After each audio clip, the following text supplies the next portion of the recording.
আজকে যারা বেশিরভাগ এমপি হয়েছেন জুলাই বিপ্লবের কারণে, যে জুলাই বিপ্লব আমাদের নতুন জীবন দান করলো, সেই জুলাই বিপ্লবকে অস্বীকার করা মানে এই নতুন জীবনকে অস্বীকার করা।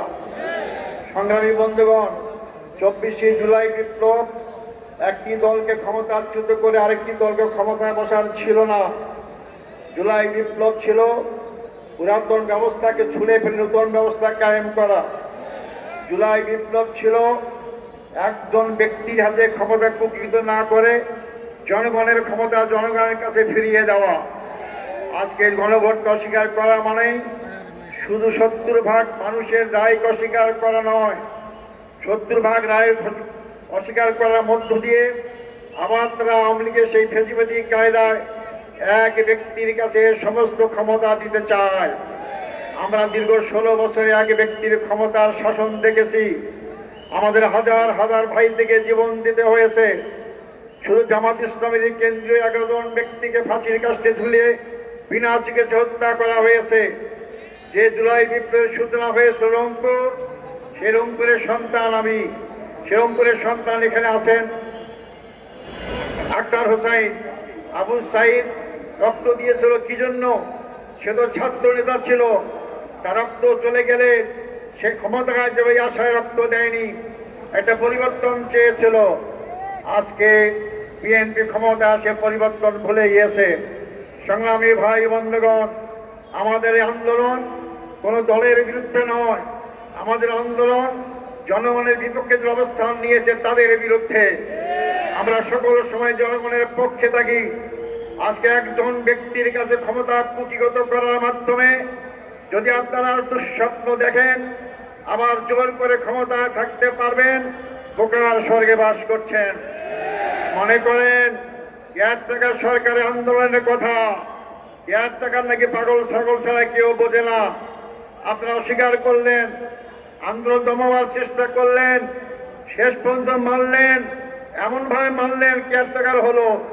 আপনারা ক্ষমতা আসতে পারলেন না। জনগণের বিরুদ্ধে অবস্থান গ্রহণ করবেন না, আমাদেরকে রাজপথে আসতে বাধ্য করবেন না।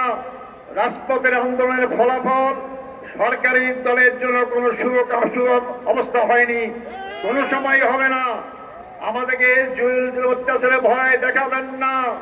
সবগুলো পার করে আজকে এই বয়সে আমরা এসেছি। সময় থাকতে যদি দেশ ভালো চালাতে চান, গণভোটকে রায়কে মেনে নেন, কার্যকর করেন, জনগণ আপনাদেরকে ভালোবাসবে, শ্রদ্ধা করবে। আর যদি অপেক্ষা করেন, আপনারা সংখ্যাগরিষ্ঠের কারণে, এই সংখ্যাগরিষ্ঠ কিভাবে হয়েছেন আপনারা ভালো করেই জানেন। ভোটের ফলাফলে আপনারা ইঞ্জিনিয়ারিং করে আজকে এই ক্ষমতায় এসেছেন, সেটা আপনারাও জানেন, জনগণও জানে। এই জন্য আপনারা জোর করে সংখ্যাগরিষ্ঠ অর্জন করে জোর করে দেশের জনগণের উপর চাপিয়ে থাকতে পারবেন না। আমাদেরকে আবার রাজপথে অবস্থান করতে বাধ্য করবেন না। যেটা সংসদে সমাধান করার চেষ্টা করুন। একটা দল তো পালিয়ে গিয়ে একটা দেশে আশ্রয় পেয়েছে। জানি না আপনারা সেই পরিস্থিতি সৃষ্টি করতে চান, আপনাদের জায়গা কোথায় হবে আমি তা জানি। অবিলম্বে জ্বালানি সংকট কারণ শুনতে পাচ্ছি আপনারা দাম বাড়াবেন। যদি দাম বাড়ান, আমার একটা প্রস্তাব থাকবে আপনাদের কাছে। আপনাদের কার্ড দিতে অভ্যস্ত, ফ্যামিলি কার্ড দেন, অমুক কার্ড দেন, দাম বাড়াবেন, আমাদের জ্বালানি কার্ড দেবেন, সবাইকে জ্বালানি কার্ড দেন, তাহলে আমরা দাম বাড়লে আপত্তি করবো না। সংগ্রামী ভাই বন্ধুগণ, আপনারা জাতিকে সত্য কথা বলুন, সত্য কথা সঠিকটা তুলে ধরুন, নাহলে জাতিকে আপনাদের ক্ষমা করবেন না। সংগ্রামী ভাই বন্ধুগণ, আসুন এই আন্দোলনের সূচনা যদি সংসদে ফয়সালা না হয়, আপনারা বৃহত্তর আন্দোলনের প্রস্তুতি নেন।